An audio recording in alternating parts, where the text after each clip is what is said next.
Mhm. All right, welcome back. We are pretty much on the home stretch of our Hacksaw event. Today, we are looking at wrapping things up for the event, but again, the event is a representation of just us starting a number of relevant conversations based on us refocusing on the actual problem sets and converging our efforts. And so far, we've put a lot of thought together, weaved a lot of ideas together into what we mentioned yesterday. And this is in the form of our COVID-19 ICT response unification framework. As mentioned, it has three major areas of focus: protecting the vulnerable, adapting to distancing, data sharing, and accessibility. Yesterday, we went into detail with regards to fleshing out protecting the vulnerable. And we're going to continue on this trail today with discussing adapting to distancing. Now, this particular area deals with asking the questions: how do we cope with the new limitations of social distancing and limiting, physical exchanges? This has obviously affected a number of industries. It has affected our education system. And we want to ask the questions about, how do we provide a way for, customer-facing merchants to remain operational, for schools to remain operational, other businesses and entities to remain operational amidst the COVID shift. And there are ways in which technology can actually fill that gap. But with the introduction of technology, there are added challenges that we're about to discuss. So we're going to start off the discussion with regards to supporting distance education, because as you know, a lot of schools have been forced to shift to distance education methods. Many of them have picked up Google Classroom and Zoom to carry on with their classes. But again, these tools, while they may solve a problem immediately with regards to conveying content and having the instructor engage the students, it creates an entirely different set of conditions that we have to adapt to. And we're hoping to work through ways in which we can discuss, the use of technology, the use of proper practices, standard procedures to mitigate those negative effects of being in this relatively new territory. So we were in the midst of discussing ways in which the new distance classroom models have come across the students and some of the drawbacks with the distance classroom models. We got into talking about immediately there's this issue among older instructors who have to now get into technology, who have to learn technology. So there's this generational gap for older lecturers when using technologies like Zoom, for instance. And then there may be improper online conferencing etiquette in large gatherings. Some persons may not need their microphones, and that could lead to a lot of disturbances in the classroom setting, the remote classroom setting. And then there's this lower level of engagement and interaction that's currently being experienced. And I'll hand it off to Kenneth Paris right now, who'll share a bit more about his experiences, because he's conducted online classrooms of recent as well, and so has his wife. So Kenneth? Hi, yes, morning everybody. So just as a quick recap, so I've been an instructor at GTI, and also I've been conducting courses at the Nexus Hub, Saturday classes. And my wife has been a teacher for over 5 years. She also teaches at GTI. So with COVID, we have experienced quite a lot of, it's been a huge paradigm shift.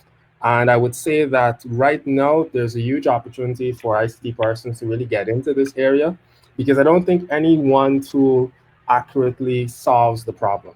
So the biggest problem is that it is a totally different experience to teach online than it is to teach in person. As I mentioned before we started the stream, typically a teacher might have 30 minutes of content, and the other 30 minutes would be moderation, interaction, getting feedback, and so forth, and any administrative duties that they may have for like a 1-hour class.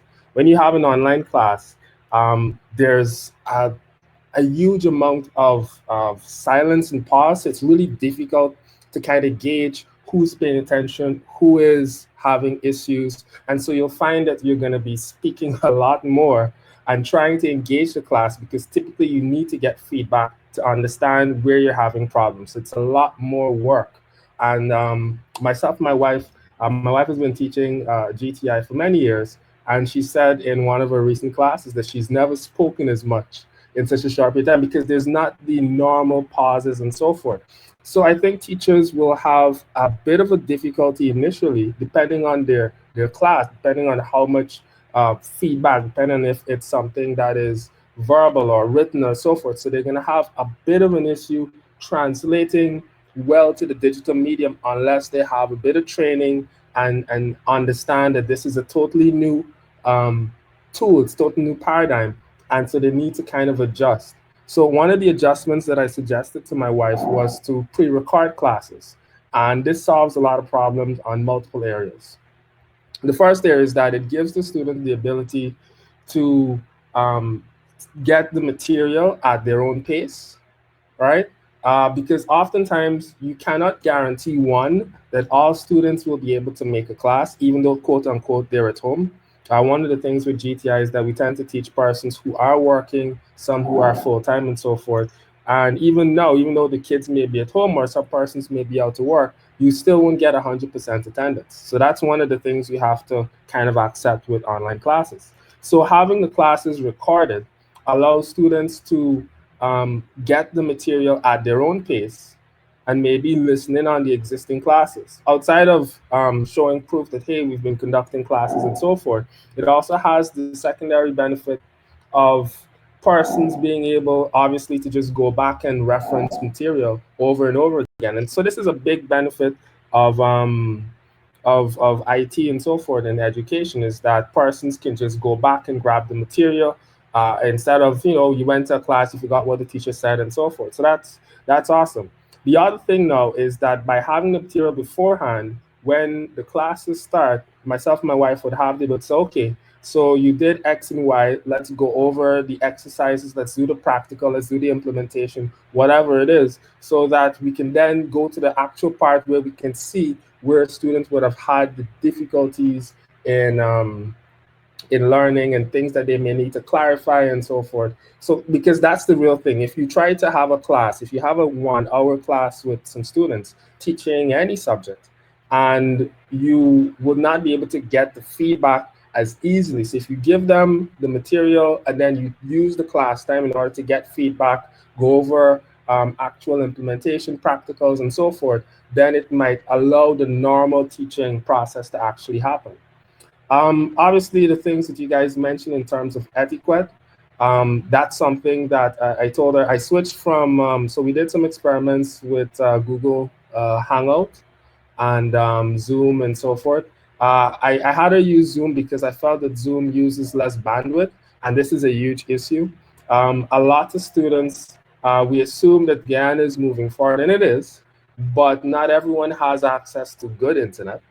And students would reach issues where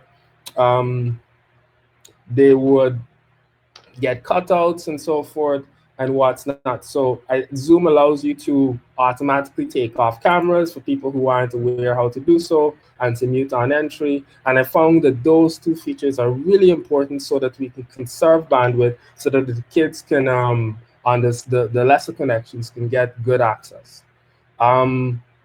Outside of that, the other benefit that we had with the videos is that if we could, and I did suggest that she try to upload to something like YouTube, that you can compress down the size of the videos, because again, a student may be on a low bandwidth connection. They may need the lowest possible size of video, and so that's something that YouTube would provide. So that's a suggestion we're looking to see what we can do. I do know that, and this is something that we could look at from an ICT perspective. I do know that YouTube obviously automatically can allow you to adjust the size, the bitrate of the video to whatever is accessible to the viewer at that particular time. But I think that most teachers would not be able, or would be, they wouldn't be in the know on how to convert videos to various codecs and so forth. So this may be a challenge. So it's really important that we find somewhere, some system that can manage the video aspect, because I think video and pre-recorded classes are a big part. Live classes are really great for interaction. The second biggest thing is administration. And so this is something I can 100% attest to, because one, you will have things like attendance, things like homework and grading and so forth. And when I was teaching GTI, a big thing I set up was separate email to accept homework. And you'd find that you'd have 100, and this would be for 2 classes, right? And you did one homework, you had 40 something students per class. If you give 3 homeworks, that's 120 different emails that you have to sort through, right? That becomes difficult when you have a student with a fancy names like Lay's Barbecue underscore 2020. Who is this from? The administration part of dealing with digital classes is really difficult. And so this is manifesting in different ways. Now, we'll get to Moodle and Edmodo and Google Classroom in a bit. But even outside of those softwares, a lot of persons I know are using things like WhatsApp and so forth to kind of organize. And I think that those particular tools are not adequate for teaching, right? Again, this is from watching particular scenarios in which my wife was trying to get the contact information for individual students and it's not available. And then you might have multiple teachers needing to have a particular set of contacts. So now she has to reach out to this person who might have that person's number and so forth. And the administration, not just on the teacher level, but on the school level, it is totally lacking. All Yeah, right, definitely I a was just solution. about to. Yeah, Ken, I was just about to kind Yeah, of interject there. That sounds like seriously the administration just isn't doing. yeah. Well, I didn't even think about Well, something like this happening, but I can imagine like the email example you gave, right? Like, and I know, I think UG has started this, but at any university, upon people's registration or acceptance, they're given a university email address in which they provide all correspondences through that. So you shouldn't have to get an email from Layers underscore barbecue 23. And then the contact information, lecturers are given that for the students of their class. Like, for instance, over here, any lecturer can easily get me either on Hangouts through the school provided email or have my contact information upon request if they once they provide it to the registry. Right. so at the start of when I taught at GTI, at the start, I was encouraged to check out Edmodo because some of the lecturer, Mr. Samru, he was pretty good in terms of saying, hey, check out, you could use Edmodo in order to send this or that and get feedback. And I did experiment with Edmodo, but even then, the kids who were at the prime age for integrating with ICT then, some of them still complained that they didn't have Edmodo. It was difficult to use. They weren't getting certain things and so forth.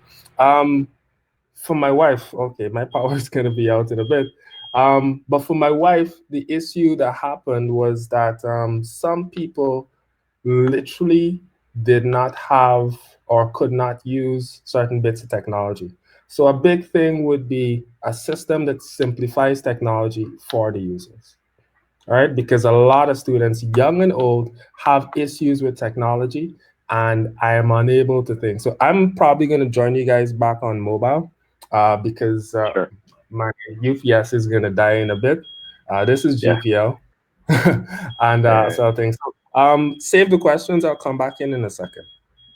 Thanks, Kenneth. And I've got Samuel has responded to one of your points, Kenneth, and I'll just read his statement here. He says that his environment is a little too noisy for him to share it, so I'll share it on his behalf. Samuel Ramjatan, who is a student at the University of Guyana, he says he agrees with Kenneth's point. I've been doing courses online as well, and it's better when we have the lecturers and pre-recorded lectures. It is better when we have the lectures pre-recorded because not everyone may not be able to join their live classes due to circumstances as internet issues and so forth. The lecturers can create assignments to challenge the students and host sessions to discuss any issues with the assignment. So that's a very good point as well, to make it not only synchronous but asynchronous to mitigate the connectivity issues, probably hindrances in terms of availability even. So in addition to that, I'll hand it off to Ryan, who has some comments with regards to this topic. Thank you, Eldon. I would just like to reference two sources of my information before I go ahead and speak, because I'm not involved in this section, but based on their experiences and how I've communicated with them. So first of all, there was an article in the newspaper about how the government and the schools haven't really been successful in adapting. These are the public schools. They're saying that using the virtual interactions in Zoom and such have failed. They've seen it as a failure. And then there was a response by Dr. O'Toole, right, who's the owner and CEO of a Nations University. And he says, for him, it has been successful. So there are several points there, and I'd like to touch on that. First of all, the issue with the public schools is that they're not using the full licenses of the software, so there are limitations. You can only speak for 40 minutes, for example, on Zoom, but if they use Gypsy, there isn't a limitation. So I guess there needs to be some awareness to the Ministry of Education on all of the open technologies that are out there, not necessarily the proprietary ones like Zoom. Obviously, they will have to sacrifice some functionality, but I believe using our platform is very good. So we should bring some awareness to them on using that. In addition, Dr. O'Toole said he went out and he bought 23, I believe, licenses of Zoom. Then he made all his classes available, and he also looked at training.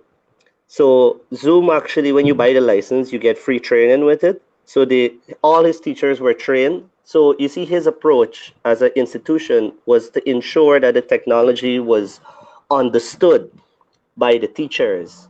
And this is a concept that I like because it's called train the trainer. If you properly train a trainer, then that person will train other persons, then that person will create a spiral effect of I training you, you training him, he training her, and I'm training multiple persons as I'm going along. So it kind of spawns out instead of taking an approach and says, let's sit everyone down and train them. I really like that approach in using it.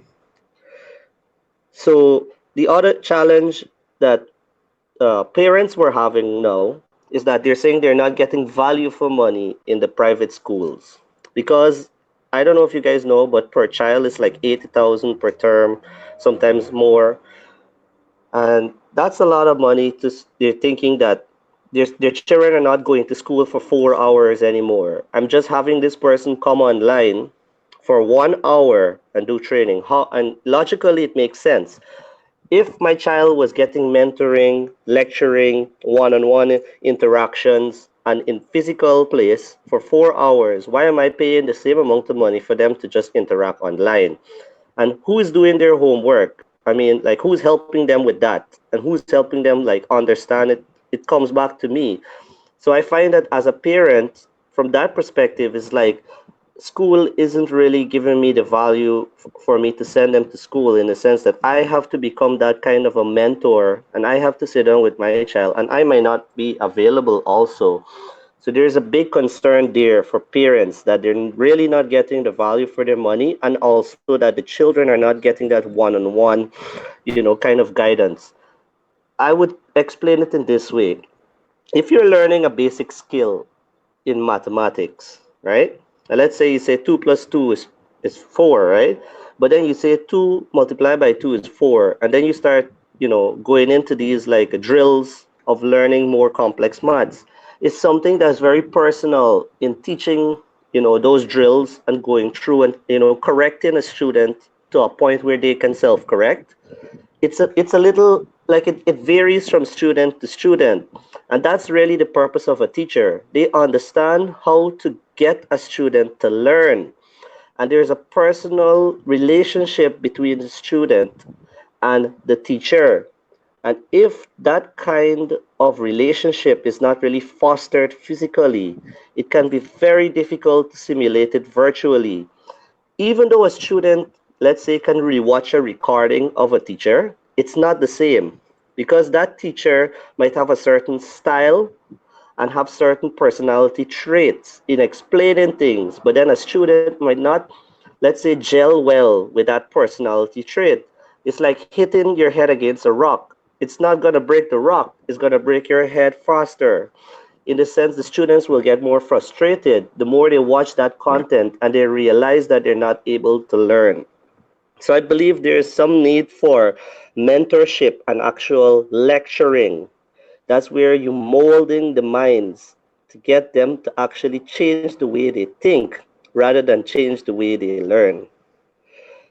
One of the other issues that I found, especially I have a niece and a nephew that still has to go to school, and they're also in private schools. So this is a unique problem to private schools is that you do have access to the internet. Let's say that's not a problem.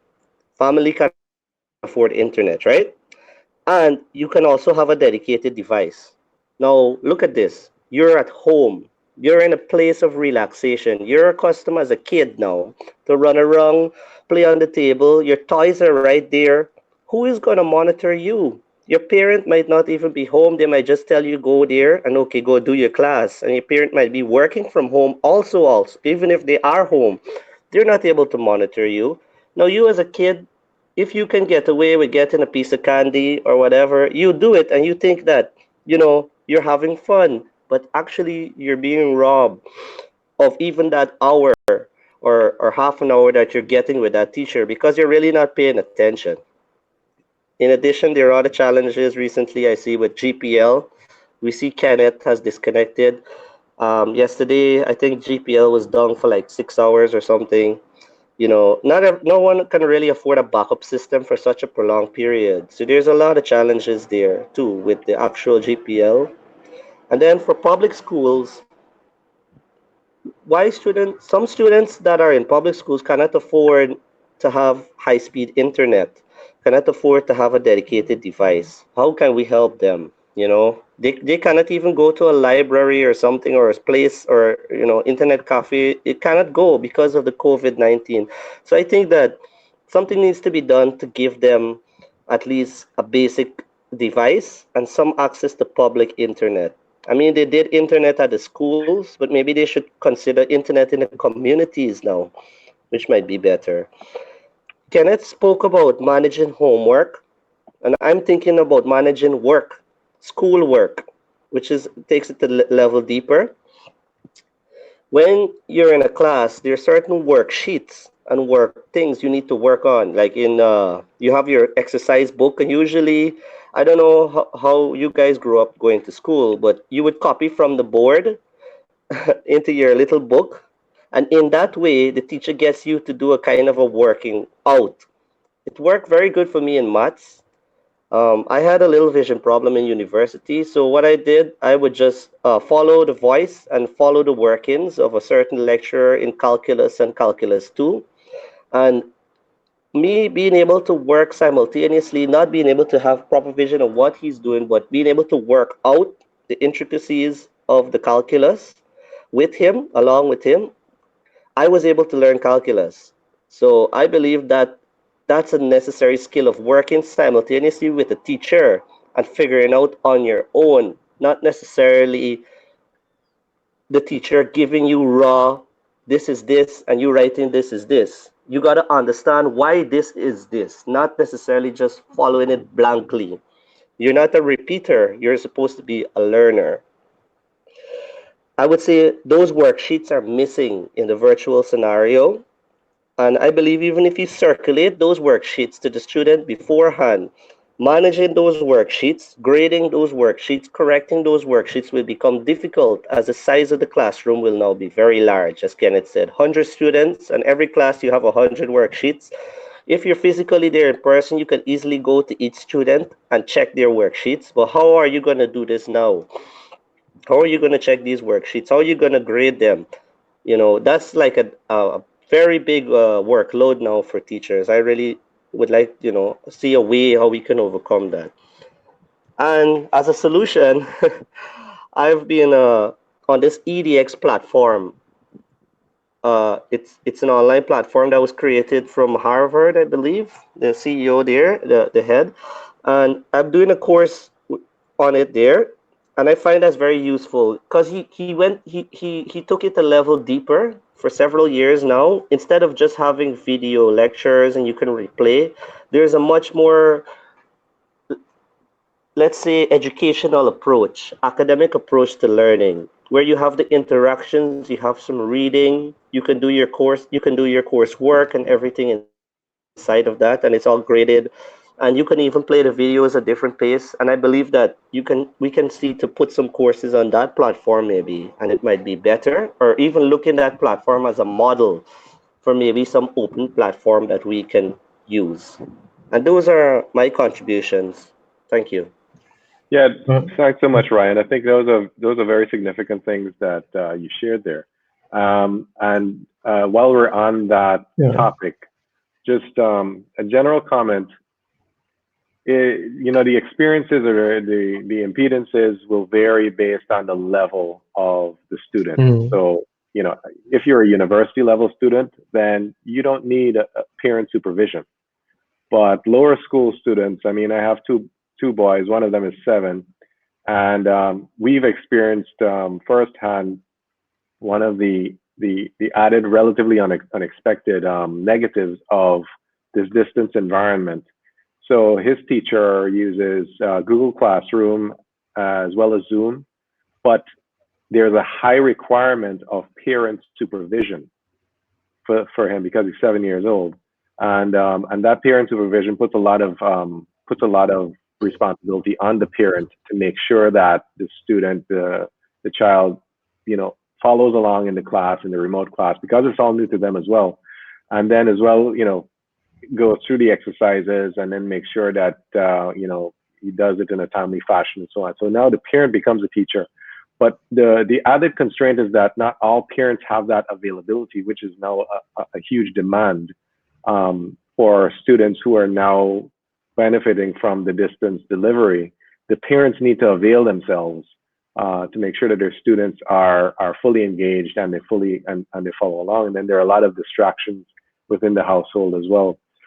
So what we're looking at in general is just a way to possibly adapt the pedagogy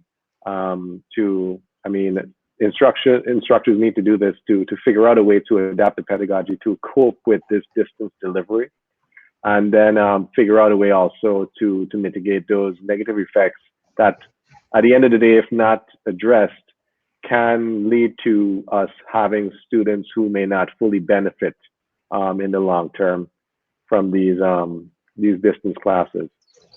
So, Chris, you might want to. Yeah. So mention something, but we also have Rajni on the queue, so you can just hand it off to Rajni after your future. Rajni can go first if that's fine with me. Because I think mine may be a little too long. Okay. So Rajni, you wanted to share about your experience. Rajni is a student at the University of Guyana, and she has some things to share with regards to her experience. Rajni? Thank you. So charges I've been having is obviously, as you mentioned earlier, the students, some of them would not mute their mic, even if the host kind of mute everybody. I think Zoom, they have an option where you have to actually click the button before it's actually muted. So that can be kind of distracting, and I think the the the normal experience that you would have with the lecturer actually using the board in the class, it's kind of difficult online, because one of the challenges that we have been having is when the lecturer writes something, because of the internet, they would be writing, and then couple minutes later then you actually see what they write, so it's not real time. So yeah, that's Right. the main challenges that I've been having. Yeah. Thank you, Rajni. Yeah, I mean, the connectivity, power, all of those things are now heavily dependent upon with this new paradigm, and they need to be reliable for the experience to be reliable. Yeah, Chris, you wanted to? Especially so in the public schools, Eldon. Yeah. Yeah, absolutely.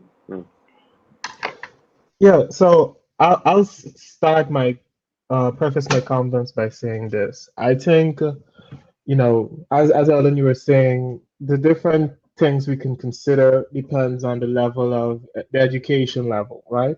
I can Right. imagine in the case of those from nursery school, even up to higher primary school, this is going to be such a seismic shift that, you know, there are going to be some people who are going to end up in a disadvantaged situation. And I don't think anybody is ending up in a good situation out of this, right? And what I was thinking just from the inception of this happening is that there needs to be some form of acceptance in society of the current shift, and that this period will be kind of this is something that the world wasn't expecting. This is something that's completely new, and we need to be acceptance of this period just being okay. We're not going to expect the same outcomes as we normally have, right? So as a result of that, we need to shift our expectations and what we're asking necessarily of the students, what we're asking of the parents, and the way in which we assess that period. Right? So first off, straight off the bat, I think there should be a seismic shift in the way we grade students for this period.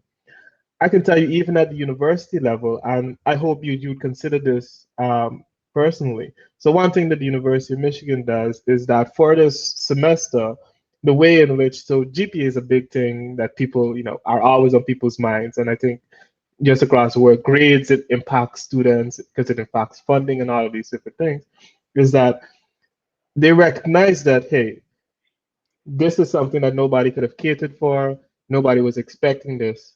Your grades throughout the semester, what they're doing is that you can get, based on your performance in the course, once they've shifted to this online format, there's this no record grade you can get, or you can get a satisfactory grade, right? So you're still marked as a normal in a normal way, right?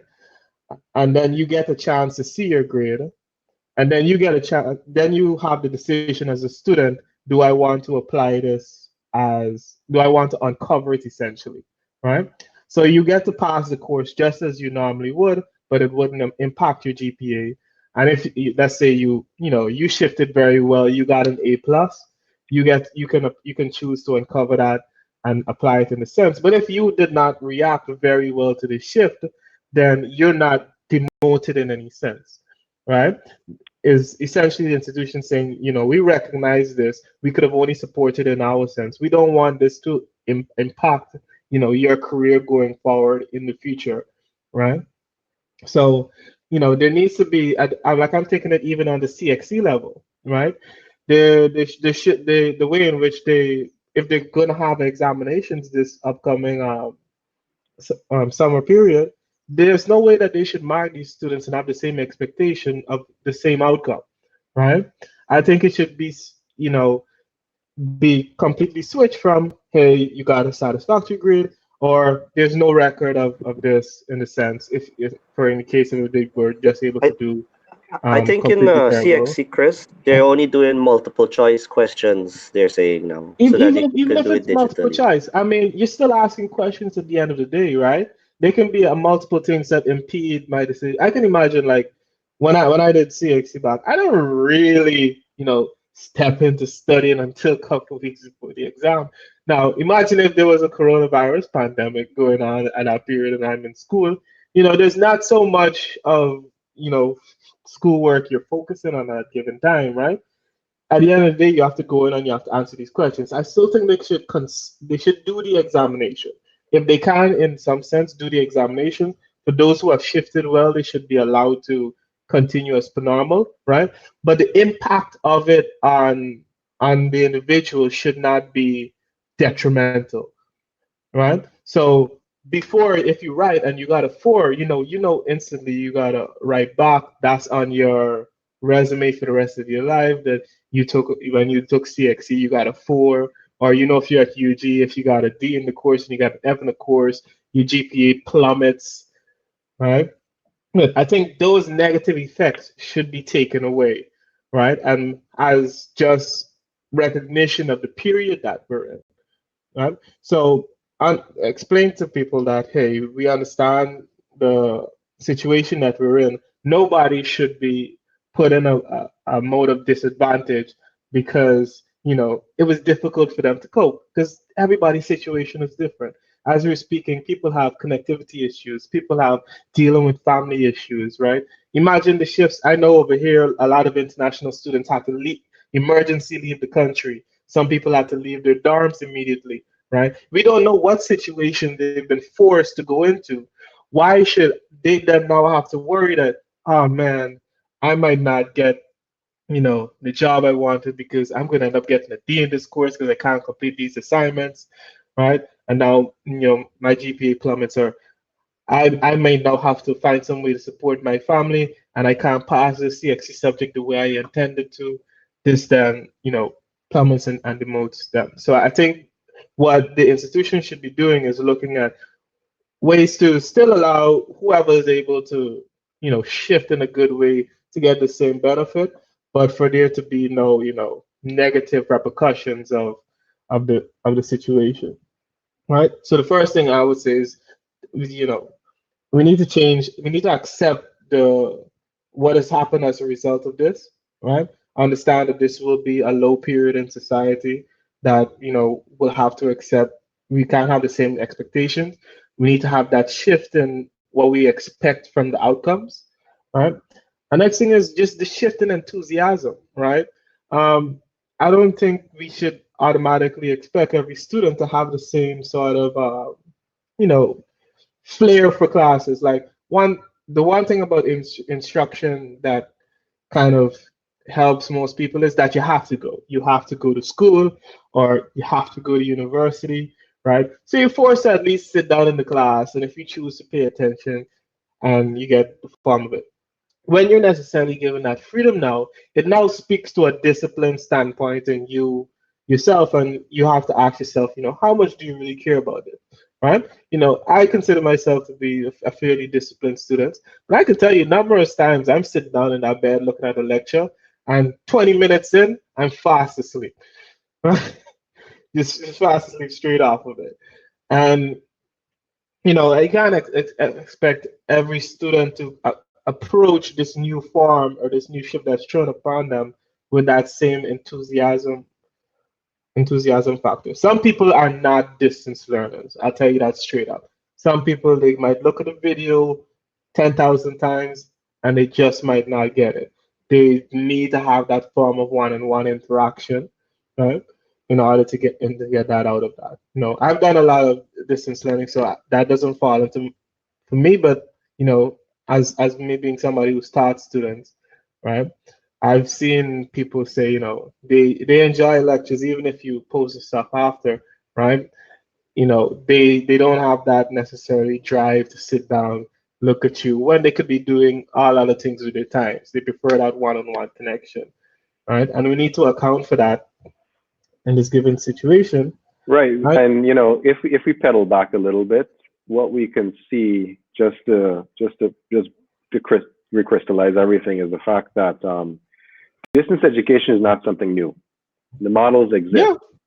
Yeah. Now, the challenge right now is that on traditional in traditional paradigms in class education, as we know it, their particular models are tuned for in-class instruction. As a result of this shift, they're now looking at quickly retrofitting their methods of instruction to distance. Now that works really well for persons who are nearing adulthood or adults. But the real challenges that we're going to experience would be distance education for lower school students.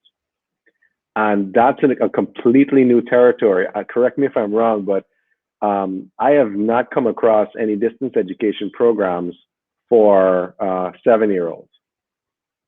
Yeah, that's true.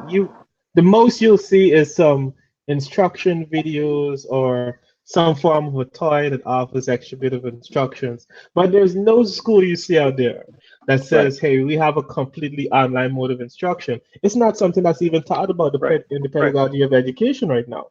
So the formula is already set for students in probably high school, even high school to tertiary level. So the paradigm is there and the methods have been set. So the way that we adapt quickly is just to borrow from those models and adopt them as they have been working for as long as you can remember. Methods of instruction, methods of assessment, etc., everything that comes with it. We just need to speak to a university that does distance education programs, and then we adopt it in existing institutions that do that. But again, the completely new territory for us is what do we do with the lower school students? How do we work on that particular completely unknown territory? I mean, a child's mind is a bit different than an adult's. The attention span is a consideration. The level of supervision is a consideration. The distractions in the home environment, that's another consideration. It takes a lot of discipline. So all of those considerations need to be, factored in.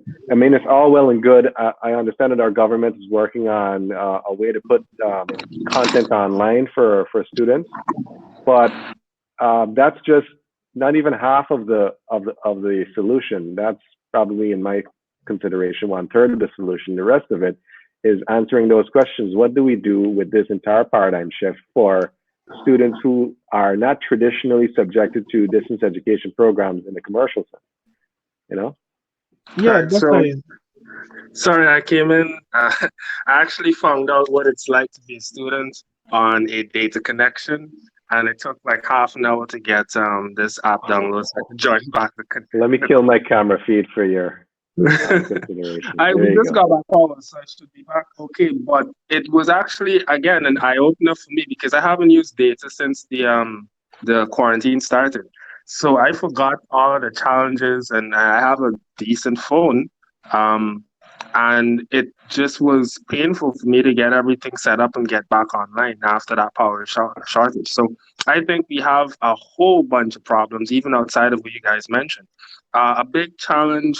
Sorry if I missed some of the conversation, but just to pick up with some of what Eldon was saying just now, outside of that demographic of like the young kids who have real attention span issues, you have to look at also even the kids in high school because a portion of them may not even have access to reliable internet, a decent phone, and so oftentimes, again, just referencing my wife, she has to reach out to students in high school, and the students themselves don't have a dedicated computer and or phone. They have to use the phones for their parents. So I think that, and this might be a non-technical solution, but the ministry has said that they're going to be sending out packets of teaching materials, and this will be for kids in the hinterlands and so forth. The issue is that I think that they're just assuming that not everybody who's not in these far-reaching areas would have access to reliable internet, and that's an assumption I don't think that we can make because there are a lot of kids who they're on the coast, they're in Georgetown, but they don't have reliable internet. They don't have a cell phone or a computer that they can work with properly. And so any kind of solution that we have or that we come up with needs to deal with the lowest common denominator, the very basics of basic that we can assume, or at least if we can assume that we can put in place so that we can ensure that these kids will get the education that they need. And so this is a monumental task, and it requires a whole bunch of things on multiple levels in terms of the training of the teachers, the retraining of the teachers, the creation of tools that can simplify the management and the everything. I don't think Edmodo.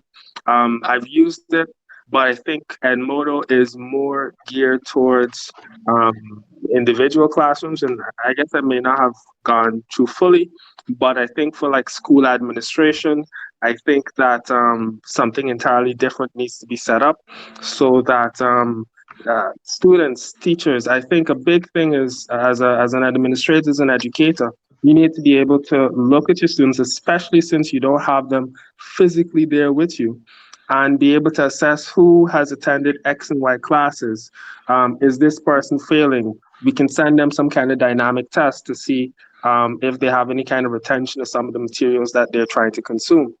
And so an entirely new approach to education needs to be done, but obviously, because teaching at all levels is a very archaic something in terms of how easy it is to adopt new methodologies and how easy it is to retrain teachers, which is a funny thing to think about, but to retrain teachers to kind of change the way they've been doing things for so long into this totally new paradigm shift. So this conversation I think is something that could last for the entire day, really and truly. If we had like the relevant actors on board here, we could have a very, very in-depth conversation.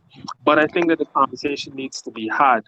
And personally, I would love the engagement of the government because I do think that they are. I don't think they have necessarily the expertise at hand, and the expertise not just from the technical standpoint, but from the Pedagogical. yeah, from just looking at the educational standpoint of how do we Yeah. know, not just about getting the materials across, but how do we make it effective? Because it's not just about, you could have a bunch of information for them to consume, but that doesn't mean that they're taught. A big issue coming out of that, even outside of that, myself and my wife, we've had many conversations on our way homes about critical thinking. How do we condense information and break it up so that students can not just grab material and know you teach them how to do X, Y, Z, and they can only do X, Y, Z. They can't do Z, Y, X. And so that now takes a larger shift now because the things that you can do in person to try to improve critical thinking and focus on the students who aren't getting it because there are different types of learners, the visual, the kinetic, and so forth. So there are different types of learners. How do we account for this difference when it comes to the digital media? And the picture that you're painting there, Kenneth, is definitely an ambitious one, but I do concur with you. If I read between the lines correctly, it seems as though we can use this disruption to rework our education system. Yeah, there's definitely an opportunity here. Yeah. But we need all the actors on board. As I said, this is something obviously I'm really passionate about. But in order for any change to be effective, we need to have all the actors on board, and we need to have a really detailed discussion on, hey, this is what it is. These are the challenges, and we need a systematic way. I mean, there are things, and I think that the goal of this hack solve, this is one of the branches that we've spoken about, because there are lots of things. There's the health, there's the financial, and so forth. This is one of the branches, but I do think, like everything else, this is a really important branch that we need to see how we can get this on board, because this is the future. Kids have been put off by at least a year. Some exams may even be canceled. All right. Some students might be pushed over automatically, but that doesn't mean that they know the content. And so for the generation post COVID-19, their future is at risk. And so we need to figure out, we can only do so much as ICT entrepreneurs and tech enthusiasts and so forth.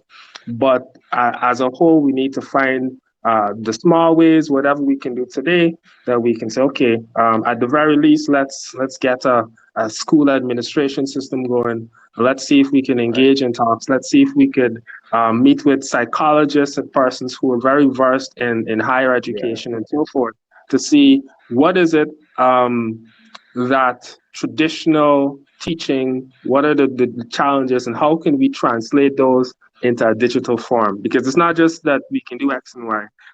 My point earlier was to say that there's a lot more subtlety in teaching that we need to somehow account and translate into this new media.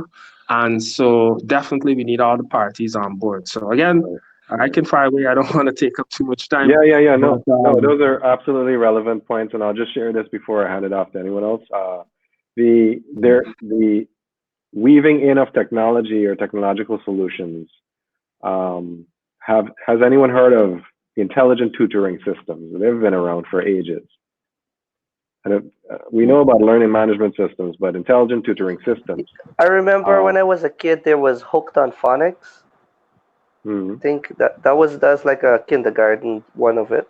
That's a popular one. Well, the intelligent tutoring system it's more like an expert system that keeps track of the student model, and it's more adaptive with regards to how that student responds to instruction and assessment, and it tailors the delivery of content and instruction according to that was model. hooked on phonics. That was Right. hooked on phonics. But the idea is that may be one approach to addressing the gap that currently exists in the lower school students in this new paradigm. I mean, the solution for tertiary education institutions would be just look at the distance education models and just adopt them, just employ them. They've been working, just run it that way. But the lower schools have not necessarily been, subject to that territory yet. And ITS is maybe one way of doing that that we can look at. Yeah, definitely, Alan. I'll just reiterate my point in a sense. I think that we first start at the acceptance point of just, I think we should make sure that this generation that endures this isn't negatively affected in the sense that this affects, their future positions in life, right? Um, Please, I hope schools don't put someone forward into the next grade if you know that that's going to be detrimental to them, right? Don't just jump over to a next school year where you're doing much higher advanced work when you just spent the past 2 3 months of not even learning this. We need to, from the time this we're given the go ahead to go back out into normal society, there should be a supplemental period that needs to be added to make sure that we make up for this gap, right? And I think the things that we're talking about in terms of these solutions, I think it's a research conversation that needs to be had by those in the education and humanities. Because one thing I was thinking about from even before was like, imagine extended reality is a big thing that's popping up now. The merger between augmented reality and virtual reality. And I was thinking, just for the small students, right? Can that type of technology be leveraged to, let's say, you know, enhanced teaching solutions, right? Whereby, you know, we can't have people interact necessarily on a physical sense, but can we, recreate that in a virtual sense once we can, obviously ensure the health and have it in a manageable, digestible way, doing that through a virtual reality standpoint, right? But XR is still at a certain stage in terms of the technological requirements, but those things need to be had on the research standpoint, and I think obviously that'll take a good period of time to get into motion and to really bring into it. But I like Not to this. mention a lot of investment on everyone's part. Yeah, a lot of investment, and I mean, if you value the students, right? No, I per mean, well, individual, like per consumer, it's like Yes, 500 US. every single student needs to have the gear. yeah, I said right, and when we were thinking of years ago when we were thinking about distance education, right? It was seen as a huge investment on everybody's part because nobody thought that everybody would have a physical device to be able to connect to the internet 15 years ago, right? That we weren't well, I think more than that, probably 20 years ago in a sense, right? But we made those stages, right? So I'm thinking, what I'm saying is that we need to make it, everybody has a phone now, right? And we have a fairly capable phone, like, if you have I'm just gonna, if you have at least one of the fairly latest Samsung, you have one of the fairly latest iPhones, you already have an AR kit built in, right?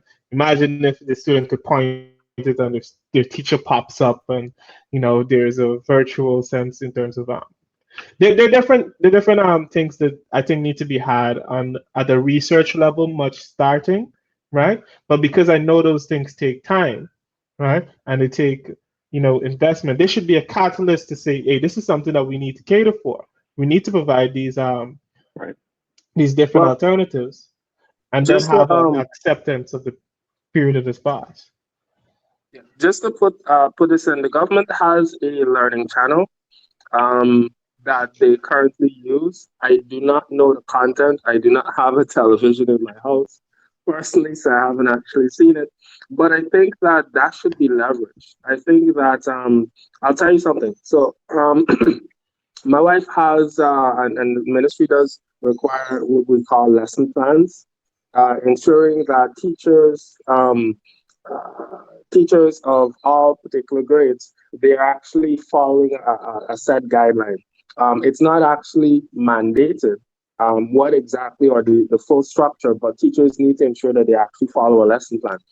I think that, and my criticism of this, because it's a huge administrative burden on teachers, they have to print out or type out or whatever the lesson plans and submit it to say, hey, this is what I've been teaching, X, Y, and Z. Good initiative. However, I think that given how things are, the ministry could ratify lesson plans for, let us say, as much grades as possible, especially maybe in the most affected, the younger people and so forth. And then they could create video classes and courses, maybe have a site that does the follow-up and that you can submit the work or what's not. But for students who don't have access to reliable internet or a phone or a computer, they can still be able to follow along. I do know that, again, they do have these classes or sessions or shows. I think now it needs to be expanded, maybe to add multiple channels. I think that it needs to be a lot more robust, follow a particular criteria. So persons who can't travel and so forth, they can at least go on a channel. They know that at 2 o'clock there's X or whatever class happening and so forth. There's reruns at particular times and so forth. And if your child, you don't necessarily have to get a reliable internet. They can log in and what's not, and then maybe for their exams or whatever, they can do X, Y, and Z. But yeah, I agree. I agree, Kenneth. I think that is a worthwhile, very simple to implement solution in the interim. But I believe just looking at the situation, it lacks that feedback.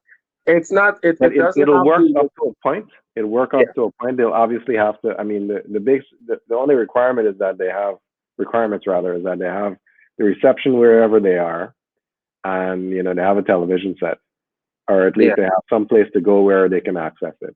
But I'd really want us to take a hard look, because the more I think about this ITS, the intelligent tutoring system approach, the more it seems to fit the scenarios that we're talking about. It allows that feedback loop in terms of getting and assessing the current students' performance, and it can actually be deployed without any requirement on internet. So the requirement that it'll probably have is either a laptop or tablet, and all of the instruction, the content, and everything could be just bundled into that. The student can use that, go through their lesson plans, interact with the ITS itself. The ITS assesses the student's performance, ensures that they understand before progressing them onward to more advanced lessons and so forth. And they can do that in their spare time, so they don't necessarily have to wait until 2 o'clock. They can continue to do that. If they want to keep working, they can keep working. And I mean, we can take a harder look at the ITS deployment, because it seems as though it may be something that will definitely fit that gap that exists in lower schools within our context of unreliable power, unreliable internet, and the fact that we have parents in the midst. I remember when I was a kid. Decentralized approach is really needed. I remember when I was a kid. Sorry to cut you there. We didn't have any computers and so forth. Fabricators, they used to bring in computers, and I remember that I used to, after lessons on Saturdays, go into their computer room and play some of these games. These I guess we call them ITS, and this was way back when. And so I would play, this is in the 90s, and I would play these games. They had an educational aspect and so forth. I think that's more along the lines of what you might be hinting at, Eldon. They were effective, at least for me. They were engaging and entertaining. And Definitely, I think an intelligent aspect of that, something that is geared towards higher, not necessarily higher education, but those games were kind of like below 8 and around that particular age. But So definitely something that goes up or higher. so I'll kind of add a little more context to what Elton is saying. ITS systems are a bit more than what you're thinking about there. Yeah, and they're a bit more disruptive. So it's a huge research topic in the educational system in terms of using computer system as this having a cognitive architecture that understands the mode of instruction and can adapt. And if proven possible, it actually is something that technically looks at replacing the need for even teachers. And this is Right. is much deeper than what you guys are thinking. It's more so kind of like a forming an actual mental model of the actual understanding of the student and the ways in which instructions are brought about, and then having the system adapt in necessarily in that way. So think even further than what you're thinking now. It's not just like a simple game in necessarily sense. It's a truly intelligent system that understands the ins and outs of teaching. Is a Yeah, but topic that was around since there's like okay. So 1988. let me just interject, and Eldon and anybody with X and Y amount of teaching experience can attest. There is a level of repetition to teaching, but there is a lot of subjectivity when it comes to the individual itself. I don't think you'll ever be able to replace teachers because oftentimes the connection that you make with a student on a interpersonal level is some of the things that can make or break that student. And so Yeah, you might find that a lot of students would fall through the cracks simply because there is no physical teacher, no teacher that understands psyche and it can connect with you and interact with you. It will be effective up until the point where a student is able to focus entirely on whatever lessons or X, Y, and Z. But I just want to put this out there. I don't think that they would or should be used as a replacement for teachers because I can tell you personally that a lot of my students, without that interpersonal interaction, they would not be able to succeed, even if Well, you Kenneth, give them yeah, that goes tools. without saying. That goes without saying. Nothing beats the real thing. But based on the parameters that we have to work with under the circumstances, Yeah, we're looking for solutions that fit as best as possible. And that's the closest thing to modeling an actual teacher as the expert, the yeah. whole So pedagogical method that they're going to use, as well as making it adaptive for the yeah, learning style of the and let student. me kind of clarify what I was saying in a sense, because I always get this from people when I mention technology replacing something. And in no way am I saying that we're gonna expect a system that can come in and truly replace teachers or something in the sense, right? I'm just speaking in terms of like the disruption factor and being able to meet that gap, as deeply as possible, and that's what these ITS systems unable to do. And then I don't even think that it'll ever be a fully. Um, Kenneth, I'm going to try and mute you here because I'm getting some deep feedback. oh, sorry. Um, Cool, no problem. yeah.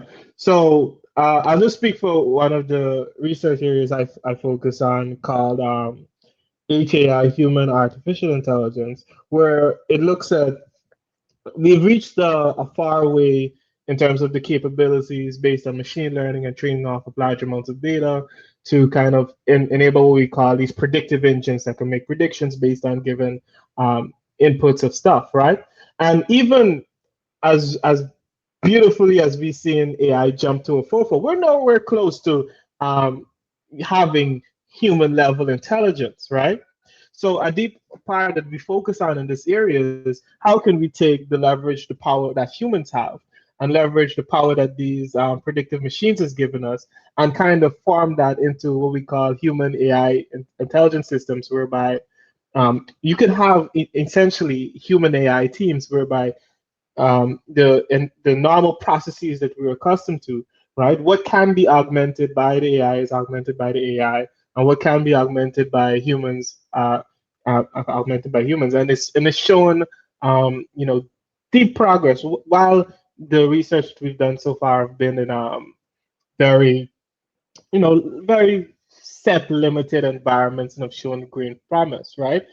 I don't ever think we'll probably reach a stage or of fully replacing human sensing because there's only so much we can necessarily model. But I don't mean in the sense that hey, we're gonna because you can imagine a teaching system.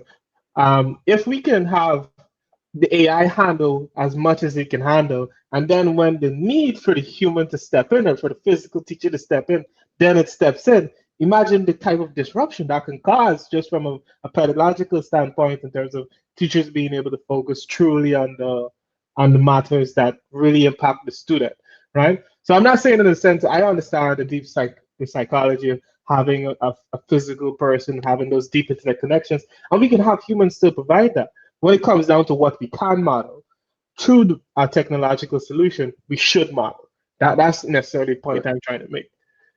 Yeah, I agree. Just also to let you know that I'm saying this because we're live streaming, and I just want it to be for the record because there may be persons listening to this who may also have a misconception. So I just wanted to have that out there. Thanks for that. Yeah, we're trying to do their jobs. let me hear from the others. What do you guys think about the ITS? I shared a link just describing intelligent tutoring systems.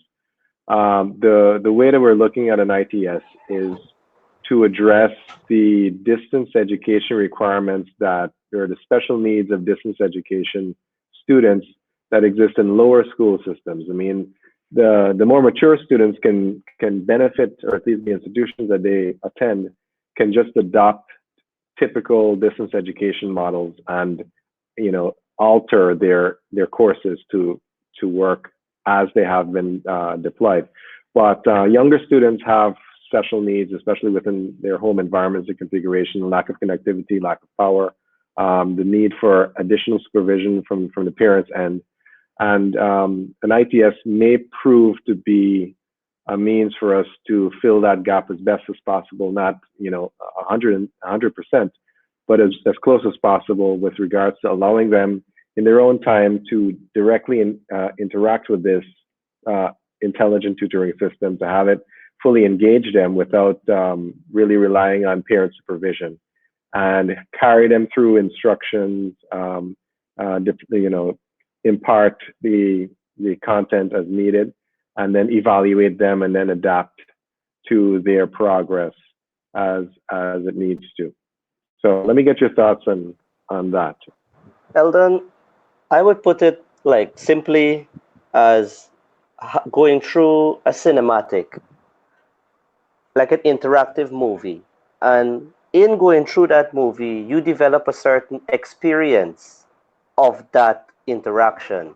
The things that you notice and the way you turn your head and how that movie kind of something happens when you turn your head there.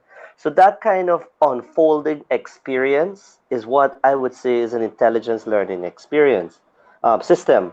So, for example, if I'm learning English and I can only say a simple word, the intelligence system adapts to me. Like, for example, Duolingo. When I'm learning Spanish or French or Italian or Portuguese, I start out learning words, and then all of a sudden I'm saying the words very good, and I'm, let's say, successful concurrently and sequentially. The content starts to get difficult versus another student. They're learning and they're not learning words. They will keep repeating that exercise. So it's adapting to the learnability of the student. Yes, and thanks for bringing up Duolingo because it's a good example of an ITS model. So I'm just trying to give the practical side. Duolingo. I'm just trying to give the practical side of it, and I would say the whole concept of an intelligence learning system is to do the correction based on how the person is, let's say, consuming the content and successfully giving the result. And I believe like it's not a new concept, it's just a new concept to this learning, academic learning, let's say the more formal education side of things. And I think that's the challenge, in that we have to move away from formal education and look at the paradigm shift. And in order to do that, we have to let go of our accumulated experiences of that learning should be this way. We should have a teacher, we should have this, we should have a classroom. Like we needed those things because of the physical need, but maybe we don't even need a classroom. We just need an interaction. And I believe Right. that's where we should be headed. And Right. in order to go there, Chris said, he talked about it earlier, there needs to be a shift, and that shift is going to make your head spin, especially when you're going into a shift into something that you had no idea existed. It's like going to another planet in a sense. It's so out of this world, you cannot even imagine it beforehand until you actually go into it. And I believe that's the most critical thing at this point. Now that our struggles are so much, we're willing to take that leap, and then we should go from there. That was my It input might in that. be, it might be, I mean, that is definitely a worthwhile direction. At least for me, it has my vote to rework, to use this opportunity to rework our education system. But they But it have to be might be a ready. little ambitious. It might be a little The ambitious public to has to be do ready for both this. right now. Exactly. Mhm. So, but initially, we want to come to a solution to quickly fill that gap that's created by COVID right now, particularly for the lower school students I in support our it. distance educational paradigm. I Yeah. would like to hear what others have to say also. Yeah. Me too. Any other thoughts on this, guys? So, Adam, you thinking uh, what we can do like immediately in terms to help the lower schools? Yes. From what this conversation has led to, it looks as though it'll be worthwhile exploring the ITS approach for lower schools. Let's see. I'll have to check on how much of that has been tested in lower schools. There may be some sort of ITS that we can find and just Mm. What Ellen is saying is that evaluate. the most impact that we can make right now and the most vulnerable that we can assist is the lower schools, because Yes. they are deprived Yeah, of we that all agree on teacher that. experience, and the only way to augment the teacher experience is with this intelligence system. I don't know. Someone who has experience maybe with lower school students or has a kid or has been dealing with kids can just comment on this part, especially on the most vulnerable. Mhm. Mhm.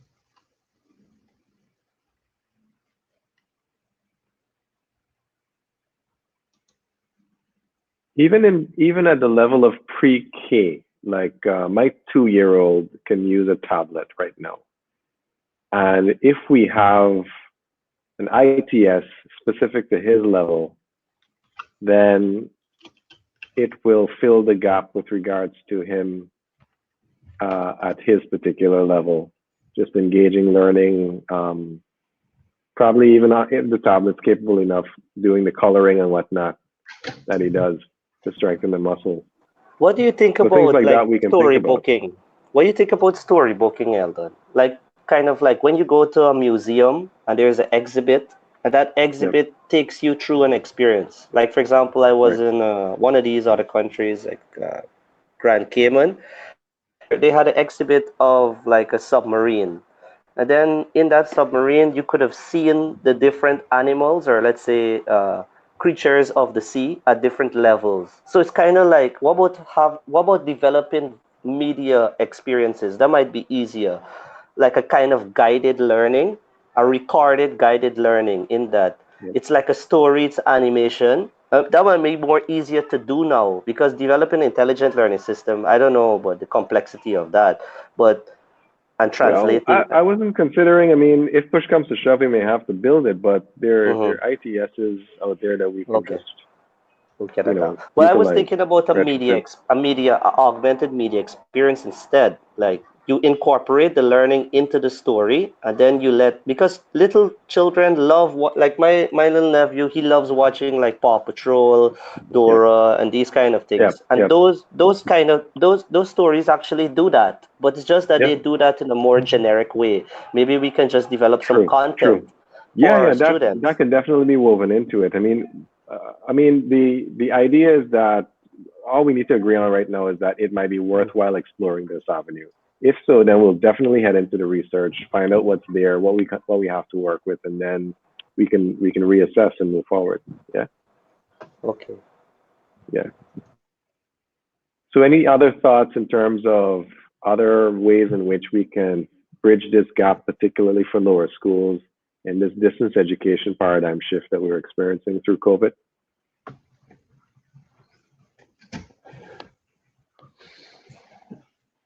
If you guys just joined us, you can catch up with in the document, we're making notes all along. And some of the challenges that are experienced with the lower school students is that they have a high requirement on parent-based guidance, which may not always be available. There are difficulties with regards to distractions in the home environment. As you know, younger children are easily distracted. And there are also difficulties with regards to reliable connectivity, power, and so forth. So we're looking at possible ways in which we can address those challenges and others that we may not have thought about. I think that we should abandon the one-size-fits-all approach. And so in any solution that we propose, or at least that the ministry tries to implement, could be something that is flexible across different mediums and adapts to the individual requirements or situation of the student. So that maybe a child doesn't have good internet, they have to have physical media delivered to them or use different types of learning. Then that child is routed maybe through the school management system so that they can be assessed on whatever level or via whatever medium that is applicable to them. But I definitely think something that is multifaceted in its approach would be the best one, instead of thinking that we could possibly multimodal approach, definitely, because again, we can't expect everyone to have internet connectivity. Yes, but whatever system that does manage it should persons don't. Yeah, should be able to think. So the system that manages it should be the thing that we as ICT person should be thinking about. Right. How we can grab input and how we can plug into the different ways in which we can deal with that. But just thinking ahead, Kenneth, that may create even more considerations down the line, because parents might say, look, there's a clear difference in terms of this mode versus that other mode. It may create disadvantages between my child and the other child who's not subjected to zero internet connectivity, etc. So that may be something to think about. Maybe we can identify, a one-size-fits-all, a silver bullet doesn't really exist in this case, but the lowest common denominator does. Maybe we can identify that. Yeah, that is true. I would possibly say to that the lowest common denominator may not even be a thing per se, because then that would just be shipping physical books to the students, physical media. Right? Because outside of that, that would be the lowest common denominator in this particular case. Nah, I do disagree. Because the students who don't have internet access, that would be the lowest common denominator. I do think, based on what the student is able to connect with, that's the best approach, because we're looking at getting the best out of education for the students. So I think that whatever can best be on the circumstances of the student, that's the best approach that they should go with. So Kenneth, just to remind you guys, if our prisoners can get tablets, so can our students. And again, just to remind you, the ITS does not need to have use that as an example. That's very controversial. I'll add context to that one. I'm just throwing it out there. I mean, we can find the resources to equip those without the equipment, especially something as relatively inexpensive as a tablet. And again, it's either that or you supply connectivity to every single person. I'll give them some bail on that. they had a very sound reasoning for that dispersal. I know. I'm not hitting at Yeah. it. I'm not hitting at it. I mean, it may sound that way, right? But I'm saying it can be done. It can be done for them. So it's not a stretch to think that it can be done for students who I support are in the Eldon public because we have schools, to move etc. forward. Yeah. We can't move backward. Yeah. Going to books is a step backward. Yeah. Honestly, we have to move Yeah, forward. I wanted to ask a And it question. Were doesn't you guys solve the talking? real problems. Again, they still need a supervision. They still need to be engaged, and they still need to make sure that they progress according to their pace. All of those things will take added an added consideration. So it comes back to looking at technology in this particular way and finding a way to utilize it to bridge that gap. This is just complex something because there's so many facets to this. Do we create a branded tablet that has some software that for different things that is preloaded with information for a particular grade and so forth? That's an entire conversation in terms of. Well, that's an easy thing to address. So depending on the level, or depending on the deployment or the software itself, it can be something that ranges from one level all the way up, depending on the student. So it can be a single deployment that caters to a number of students at different levels, or it can be multiple deployments depending on which student is addressed. But most likely it's not a stretch to think that we can package a single deployment within the device. And if we were able to do, I mean, a few years back there was the one laptop per family initiative. They were giving out these laptops, these little netbooks. It's not a stretch to think that we can bundle the ITS package. Not only that, actually deliver the them cost. to those You that need it. remember there was given funds also. I think it was $50,000 per school year or school term. So money was actually being given out Right. of a And value which is more than the term. we just got $5 million, US $5 million from our royalty. We could put that to good use. Yeah. So that may be something to think about. Again, guys, we're after practical solutions that don't take a lot of deliberation and that don't take a lot of time to execute. That's what we're looking at here. And technology, again, is the way to go. We can find practical technological solutions that fit the bill for us right now. Yeah, I think the exploration of the ITS model is, and if you could do it in a way in which it doesn't require probably immediately physical distribution of stuff, because that then comes into the I think economics. at the end of the day, it's about leveraging technology and then let that leveraging be a foundation for future developments. And I believe stepping in the direction of an ITS is setting the foundation for growth and adaptability in the educational sector. I think it's the best investment of our time. What we can start is because we've been kind of we've been going at a number of issues here.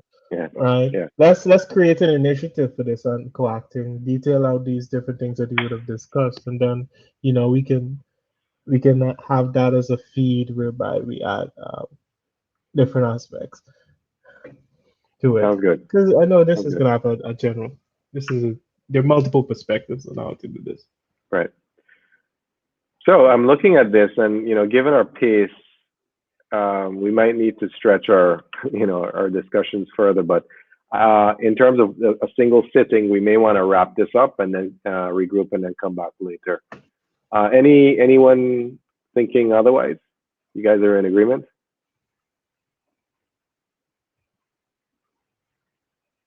Sounds good to me. All in favor, say aye. Aye. Aye. Yeah, sounds good. Okay, they're messaging. Okay. You guys have nice environments. Okay, we understand. Okay, so it looks as though we're looking at wrapping this up. Fair enough. The next item on the list is making e-commerce accessible, and we need to have the guys from payments here to drive this discussion because it directly relates to that. There were two following, suggestions in the chat in the Slack of systems that do work in Guyana. I don't know if you yeah, saw. we pay as an option definitely, but it's not as widespread. But I think under the circumstances we can make it And widespread. then there was the side of the central payment processing between the central bank and the other banks. Those are some challenges here. Right. Yeah, we need we need those actors. Yeah, to lead this discussion on that. And then following that, there's facilitating order fulfillment and home delivery, online order fulfillment and home delivery in the long term towards this entire area of adapting. If you guys have any other sub areas that we should be thinking about with regards to adapting to distancing, this particular major area, feel free to add it to the document and then we can get to it. And then the final area that we'll discuss is data sharing and accessibility. So looking at how things are unfolding in terms of the HackSolve, I love the organic process, the wonderful conversations that are bringing out real hard-hitting potential solutions that we can explore. Looking at how this is emerging, it seems as though we'll end up with a blueprint of solutions that may or may not be implemented towards the end of our 48-hour stint. By no means are we going to end it there. We're going to continue our conversations beyond the HackSolve, like I mentioned, to further develop our framework and the solutions that our framework pertains to towards making a real impact, a targeted impact during the COVID fight. All in agreement? Message or say aye? Aye. All right. Aye. Great. All right. Yeah, guys. So yeah, this has been again a fruitful stretch of conversations thus far. We're gonna adjourn this and then circle back later. Let me check the schedule. Our next item on the agenda should be a 3 p.m. presentation of our solution. Now, in terms of the 3 p.m. schedule, we can discuss this in Slack, but we can stretch this out a bit later if we want to have an additional, which I think we should, an additional team update where we flesh out the rest of the framework. So once we flesh out the entirety of the framework in concept, then we can recap and present on that framework and talk about the way forward. So what I want to suggest is that we turn our 3 p.m. meet into a continuation of this discussion on the framework, starting with the e-commerce bit, and we work towards the completion of thoughts and ideas around the areas in the framework as the deliverable that we'll present at the end of the HackSolve, and then we'll talk about ways in which we can make it reality in our recap and reflection session. How's that? Sounds good. I think we should really simplify to come to choose one solution for each, or recommend one solution for each section, right. And then we can say, okay, this single solution now out of those solutions is the one that will have the most impact. So if we had to get funding or if we have to engage people, let's work on this one. Or if it's an already existing one, like Care, like for Help Guyana or these other ones that are existing, then therefore we should help to develop this, especially as it comes to the pandemic and what's needed most. Yeah, right. High risk. Right, you are, Ryan. So let me just share the document really quickly. So this is a document that we've been co-authoring. The potential solutions are all highlighted in this green. Yeah. All right. So under each sub area, you'll notice that we have a highlighted solution in response to the concerns. As we move forward, Julius's Care.gy is looking at answering, protecting livelihoods. Then we continue Samantha's Mind Hacker and a conversation that led from there. A viable one would be looking at creating an anonymous virtual group session to respond to the mental health or psychological impact of the pandemic on individuals. And under adapting to distancing, we were talking about the sub area of supporting distance education, and we were looking at exploring ITSs. And that's pretty much where we are thus far.